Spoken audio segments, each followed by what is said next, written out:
कई स्थितियां हो सकती हैं, ये लिखने की जरूरत आन पड़ी, क्योंकि जरा इस देश के भीतर सियासत की इन परिस्थितियों को समझने की कोशिश कीजिए। जब आप आज संसद और सड़क पे नारे लग रहे थे, मसलन शुरुआत कहां से होती है?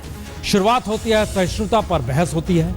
उस बहस के बाद प्रधानमंत्री के घर पर पहुंचती हैं सोनिया गांधी जीएसटी को लेकर। 18% राहुल कहते हैं टैक्स होना चाहिए अधिकतम, जेटली कहते हैं 24%। लेकिन हेराल्ड केस आता है, राजनीतिक निशाना, संसद और सड़क दोनों जगहों पर हंगामा। मतलब क्या निकाले जाए कि आने वाले वक्त में लकीर बड़ी होती चली जा रही है। इन सब के बीच कहा गया ये सिर्फ अदालत का मसला है, इसको लेकर संसद क्यों आप चलने नहीं दे रहे? चाहिए तो चर्चा करा लीजिए। दूसरी तरफ कहा गया ये राजनीतिक तरीके से जो निशाना साधा जा रहा है, ये जानबूझकर किया जा रहा है, और नारे जो लग रहे थे वो थे तानाशाही नहीं चलेगी संसद के भीतर। लेकिन आइए जरा हम दिखलाते हैं कि दरअसल नेशनल हेराल्ड का मामला ईडी के पास कब आया, कैसे आया, क्यों आया, किधर आया, उससे हटकर यह फाइल एक वक्त बंद होती है, एक वक्त खुल जाती है। जरा इस रिपोर्ट को देखिए। प्रवर्तन निदेशालय के निदेशक के पद से 19 अगस्त को राजन एच कटोच की झटके में छुट्टी हुई और करनाल सिंह को काम सौंप दिया गया।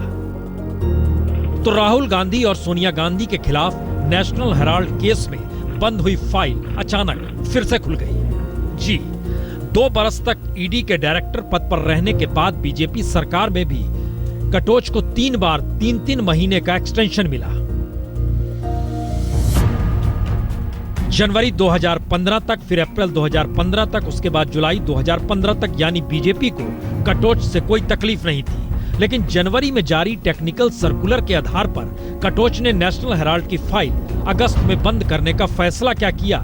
बीजेपी की या तो राजनीति डगमगाने लगी या फिर कुछ गड़बड़ाने लगा। आनन फानन में कटोच की छुट्टी कर दी गई और नए टेक्निकल सर्कुलर के आधार पर केस खोलने की प्रक्रिया शुरू हुई।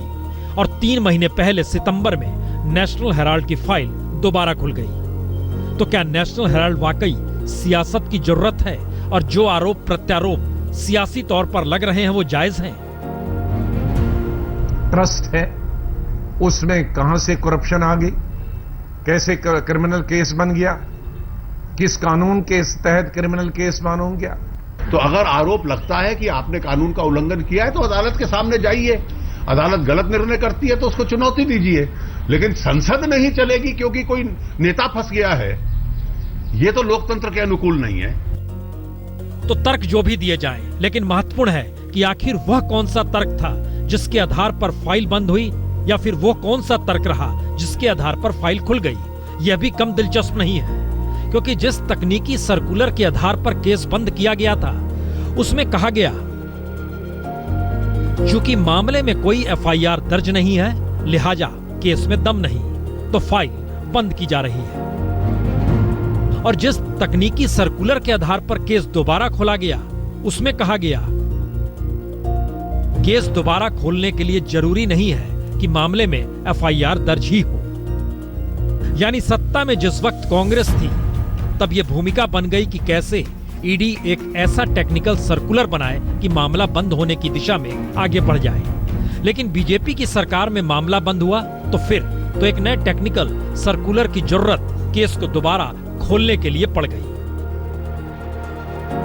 तो जाहिर है सवाल कई हो सकते हैं, लेकिन महत्वपूर्ण सवाल यह है, क्या कानून से ऊपर राजनीतिक सत्ता हो चली है? क्या संवैधानिक संस्थाओं को भी राजनीतिक सत्ता अपने तरीके से चलाती है? क्या सीबीआई और ईडी जैसी संस्थाओं का राजनीतिक दुरुपयोग खुलेआम हो रहा है?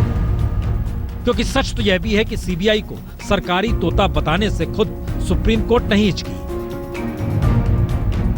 और नेशनल हेराल्ड केस में शिकायतकर्ता सुब्रमण्यम स्वामी ही कथित तौर पर केस बंद होने के बाद प्रधानमंत्री को चिट्ठी लिखकर ईडी का फुल टाइम निदेशक नियुक्त करने के लिए कहते हैं, और स्वामी खुद बीजेपी के सदस्य हैं।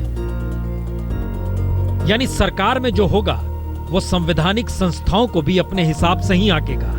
और यही वजह है कि मामला कोर्ट में होने के बावजूद आज राहुल गांधी दो टूक ये कह बैठे कि नेशनल हेराल्ड मामला उनके खिलाफ राजनीतिक साजिश है। I absolutely see a political vendetta. This is the way the central government functions. This is the way they think. राजनीतिक मसला अगर है तो ये जाएगा कहां तक? हर किसी की अब इसी पर जाकर नजर टिक गई है। 19 तारीख को अगली पेशी का वक्त दिया गया है, लेकिन आज कांग्रेस सड़क और संसद के भीतर 3 मुद्दों को उठा रहे थे। एक तो नेशनल हेराल्ड मुद्दा था, 2 तस्वीरें और थी। वीरभद्र सिंह के यहाँ छापा उसी दिन क्यों पड़ता है जब बेटी की शादी होती है। पी चिदम्बरम का बेटे के यहाँ छापा पड़ा, उसका मसला भी आ गया। यानी झटके के भीतर पूर्व सरकार में जो प्रभावी लोग थे उनका मामला उछल के सामने आ गया कि इस सरकार में क्या उन्हें राजनीतिक तौर पर शिकार बनाया जा रहा है। ये सारी परिस्थितियां राजनीति की दिशा में ले जाती है, लेकिन हम उस दिशा में आए उससे पहले इस देश के भ्रष्टाचार को लेकर क्या स्थिति है और सांसद और विधायक तक कौन कौन कटघरे में, हम ये बताएं उससे पहले नेशनल हेराल्ड, ये बात पहली बार नहीं उठी है। 1983 में सबसे पहले इंदिरा गांधी का ही वो दौर था। पी चलपति राव शानदार संपादक नेशनल हेराल्ड के, उनकी मृत्यु हुई क्योंकि उस वक्त उनका टकराव इंदिरा गांधी के चाहने वालों से भी था और इन सब के बीच उन्होंने वेज बोर्ड भी उस समय बहुत मदद की थी वेज बोर्ड को लाने में। लेकिन सवाल ये नहीं है, सवाल है वो पहली बार मामला उठा था कि कांग्रेस का पैसा नेशनल हेराल्ड के जरिए लगाया जा रहा है। जरा रिपोर्ट देखिए। नेशनल हेराल्ड की जो आग आज संसद से सड़क तक दिखाई दे रही है, उसका असल सच जानने के लिए कुछ पीछे लौटना पड़ेगा, क्योंकि 1983 में नेशनल हेराल्ड के संपादक एम चलपति राव के निधन के बाद दिल्ली के राजनीतिक गलियारे में यह अफवाह उड़ी कि कांग्रेस ने संदिग्ध रूप से जो पैसा कमाया है उसे अखबार में झोंका जा रहा है। लेकिन तब बात आई गई हो गई। लेकिन चलपति राव के बाद नेशनल हेराल्ड इस तरीके से डगमगाया कि 22 मई 1991 को नेशनल हेराल्ड राजीव गांधी की हत्या की खबर तक को ब्रेक न कर पाया और उसके बाद नेशनल हेराल्ड का पतन बेहद तेजी से हुआ। लखनऊ की जिस नेहरू मंजिल से नेशनल हेराल्ड प्रकाशित होता था, 1998 में सरकारी अधिकारियों ने उसकी संपत्तियों को भी नीलाम कर दिया। और चूंकि उस वक्त नेहरू परिवार का कोई शख्स कांग्रेस में सक्रिय नहीं था, तो कोई आवाज भी किसी कांग्रेसी ने नहीं निकाली। तब कांग्रेस अध्यक्ष सीताराम केसरी भी खामोश रहे। दरअसल नेशनल हेराल्ड का 1991 से 2008 का सफर बेहद संकटमय रहा। अखबार से जुड़े कई पेशेवर और अच्छे पत्रकारों को पैसा नहीं दिया गया और अंततः 40 करोड़ रुपए में जो समझौता हुआ उससे उम्मीद के विपरीत बहुत कम लोगों को फायदा हुआ। वैसे 2011 में इसे फिर से जीवित करने की योजना भी बनाई गई थी, लेकिन अखबार से जुड़ी देश भर में फैली कई कथित संपत्ति और जमीन खरीदने बेचने वाले बहुत सारे निकल पड़े। कई मुकदमे थे, कई कानूनी उलझने थी। कुल मिलाकर स्थिति उलझती रही और ये सारी फाइलें 4 महीने पहले ईडी ने बंद की। लेकिन फाइल बंद होने के महीने भर बाद यानी 3 महीने पहले सितंबर में ये सारी फाइलें दोबारा खुल गई। बल्कि ईडी के अधिकारी भी बदल दिए गए, नोटिस जारी हुआ और अब अदालत ने भी 19 दिसंबर को पेश होने को कह दिया है। तो 19 दिसंबर तक देश में होगा क्या? इससे पहले नेशनल हेराल्ड के उस इतिहास को जानना कहीं ज्यादा दिलचस्प होगा कि आखिर जिस पैसे का जिक्र नेशनल हेराल्ड में लगाने का हो रहा है, आखिर वजह क्या रही जो ये बंद हो गया। तो आइए इसकी असल अतीत में लौटें। अतीत में लौटने का मतलब क्या है? क्या नेहरू के जरिए नेशनल हेराल्ड को याद किया जाए या फिर इस बात का जिक्र किया जाए कि एक वक्त ऑर्गेनाइजर और पांचजन्य भी संघ परिवार के जरिए निकाला गया, उस वक्त जनसंघ हुआ करती थी, या फिर वामपंथियों ने निकाला था अपना अखबार। जो भी कहिए, इन स्थितियों से टटोलते हुए जरा नेहरू की नजर से नेशनल हेराल्ड को देख लीजिए, उसके बाद सियासत पे आएंगे। 1938 में नेशनल हेराल्ड, 1948 में पांचजन्य और 1967 में गणशक्ति जी। 7 बरस पहले नेशनल हेराल्ड बंद हुआ तो उस वक्त संघ परिवार का पांचजन्य हो या वामपंथियों की पत्रिका गणशक्ति, दोनों का सर्कुलेशन लाखों में रहा। और अब तो पांचजन्य हो या गणशक्ति, दोनों का सर्कुलेशन 2 लाख से ज्यादा हो चला है। लेकिन नेशनल हेराल्ड पहले दिन से ही वित्तीय संकट में इस तरीके से उलझा रहा कि कभी नेहरू ने माना कि उन्हें बनियागिरी नहीं आई, तो कभी तैश में आकर कहा नेशनल हेराल्ड चलता रहे, इसके लिए वो आनंद भवन भी बेच देंगे।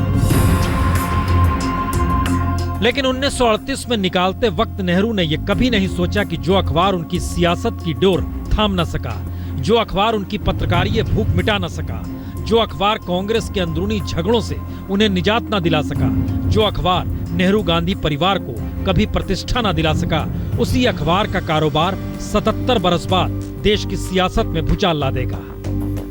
और उनकी अपनी चौथी पीढ़ी नेशनल हेराल्ड की वजह से कटघरे में खड़ी होगी। जी, नेशनल हेराल्ड की कहानी ही कुछ ऐसी है। कांग्रेस की अंदरूनी खींचतान की उलझनों से घिरे नेहरू ने 1936 में अपना अखबार चलाने का विचार किया और 9 सितंबर 1938 में लखनऊ से नेशनल हेराल्ड का औपचारिक अंक निकला। लेकिन वित्तीय तौर पर नेशनल हेराल्ड पहले दिन से असफल रहा। वजह बहुत सारे ट्रस्टों और ट्रस्टियों के कारण अखबार का मालिकाना और संपादकीय नियंत्रण हमेशा से जटिल ही रहा। नेशनल हेराल्ड अखबार की शुरुआत लखनऊ से हुई थी। 8 सितंबर 1938 को लखनऊ के कैसरबाग इलाके में जवाहरलाल नेहरू ने खुद इसकी शुरुआत की थी और इसके संस्थापक जो संपादक थे वो के रामाराव थे। हम इस वक्त कैसरबाग के उसी इलाके में मौजूद हैं और ये जो बिल्डिंग आप देख रहे हैं इसमें नेशनल हेराल्ड छपा करता था। हालांकि शुरू में इसके पीछे कैसरबाग का जो गोल चौराहा है वहां पर उसकी शुरुआत की गई थी, लेकिन कुछ सालों के बाद और 1980 के आसपास जो है उस जगह को कांग्रेस के लोगों ने ही उसको बेच दिया और वहां पर अब दुकानें चलती है। उसके बाद ये पिछला हिस्सा है जो अभी आप देख रहे हैं और यहाँ पर कई सालों तक, लगभग 15-16 सालों तक नेशनल हेराल्ड, नवजीवन और कौमी एकता का प्रकाशन होता रहा और तकरीबन 1998 में जाकर इसका प्रकाशन यहां से बंद हुआ। आजादी के पहले 3 बरस तक नेशनल हेराल्ड बंद भी रहा। हालांकि बहाना ब्रिटिश सेंसरशिप का लगाया गया, लेकिन वजह पैसों की कमी ही थी। नेहरू ने एक बार लखनऊ में नेशनल हेराल्ड के कर्मचारियों के सामने स्वीकार भी किया, हमें बनियागिरी नहीं आई। लेकिन फिर यह कहने से भी नहीं चूके, मैं नेशनल हेराल्ड को बंद नहीं होने दूंगा, चाहे मुझे आनंद भवन बेचना पड़े। लेकिन आजादी के बाद नेशनल हेराल्ड तब तक आराम से चलता रहा जब तक फिरोज गांधी इसके महाप्रबंधक थे और इसे नेहरू का समर्थन हासिल था। नेहरू के लिए नेशनल हेराल्ड का मतलब अपने विचारों और सिद्धांतों का मंच होना था। इसीलिए 72 से ज्यादा संपादकीय नेहरू ने लिखे। अपना नाम कहीं नहीं दिया, क्योंकि बतौर पीएम वो अपने नाम के साथ उन सिद्धांतों का जिक्र कर नहीं सकते थे। महत्वपूर्ण है कि 1954 में अमेरिका के परमाणु परीक्षण के खिलाफ बेहद तीखा लेख लिखकर शीर्षक दिया, मौत का सौदागर। दरअसल नेहरू के लिए वैचारिक तौर पर और सिद्धांत के लिए महत्वपूर्ण था, लेकिन किसे पता था कि इस देश में आर्थिक सुधार का 1891 के बाद से राजनेताओं को अखबार की जरूरत नहीं बचेगी, सिद्धांत के तौर पर भी नहीं जरूरत बचेगी। शायद इसीलिए सोनिया गांधी या राहुल के दौर में नेशनल हेराल्ड की जरूरत रही नहीं कांग्रेस की। लेकिन सियासत इस पर जब तेज हुई है तो क्या यह माना जाए आने वाले वक्त में नेशनल हेराल्ड ही राजनीति का नया हथियार होगा? मैंने ये कहा, ये सवाल पूछा, मैं इंदिरा जी की बहू और किसी से नहीं डरती। हफ्ते भर पहले का ये प्रेम अब पूरे तरीके से खत्म हो चला है।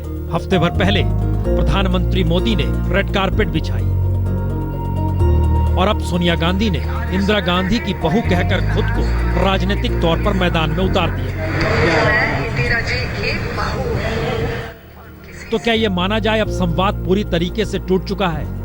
क्योंकि जिस तरीके से जीएसटी बिल को लेकर प्रधानमंत्री ने सोनिया गांधी के लिए 7 RCR में रेड कारपेट बिछाई, वो हफ्ते भर बाद अब संसद में ही छूमंतर हो चली।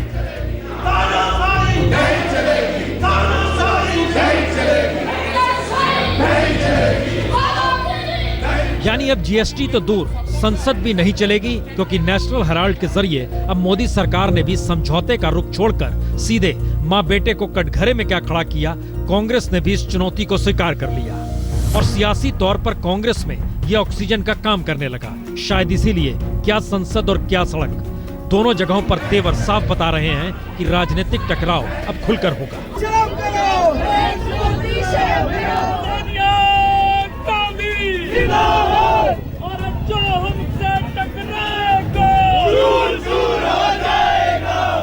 तो फिर क्या मोदी सरकार ने सुब्रमण्यम स्वामी की लीक को पकड़कर गलती कर दी, या फिर मोदी सरकार मान रही है कि नेशनल हेराल्ड के मुद्दे के जरिए सोनिया राहुल की साख पर चोट की जा सकती है, इसीलिए मोदी सरकार के हर मंत्री के तेवर आज हमलावर रहे।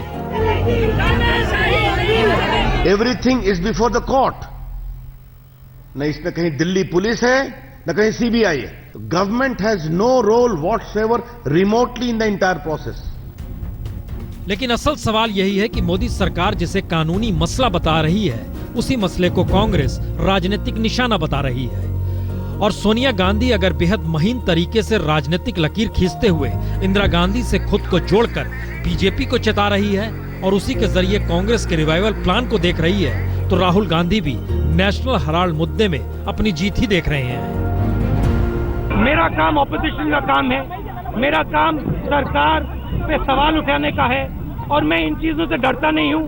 मैं हटूंगा नहीं पीछे, 1 इंच नहीं हटूंगा।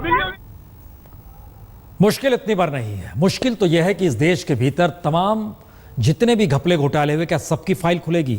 अंदेशा देखिए किस रूप में होने लगा। दिल्ली का हंगामा गुजरात तक पहुंच गया और गुजरात के कांग्रेसी उस फाइल को खोलने की बात कह रहे हैं जिसके दायरे में कभी प्रधानमंत्री मोदी सीएम रहते हुए आए थे।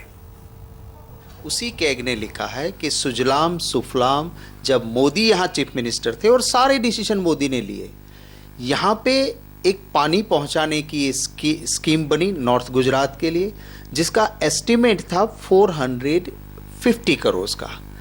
और आपको जान के ताजुब होगा कि 450 करोड़ की स्कीम का जो एक पेज था, वो मोदी ने करप्शन इतना इसमें किया कि वो 911 करोड़ तक उसमें खर्चा हुआ और फिर भी पानी तो कहीं नहीं पहुंचा। और यहाँ पे किसी एक कॉन्ट्रैक्टर को कॉम्पिटिटिव बीड से काम नहीं दिया गया, पीस वर्क कर करके अपने चहितों के पास से परसेंटेज लेके भाजपा के फंड के नाम पे क्रोर्स ऑफ रुपीस कलेक्ट किए गए और काम दिए गए।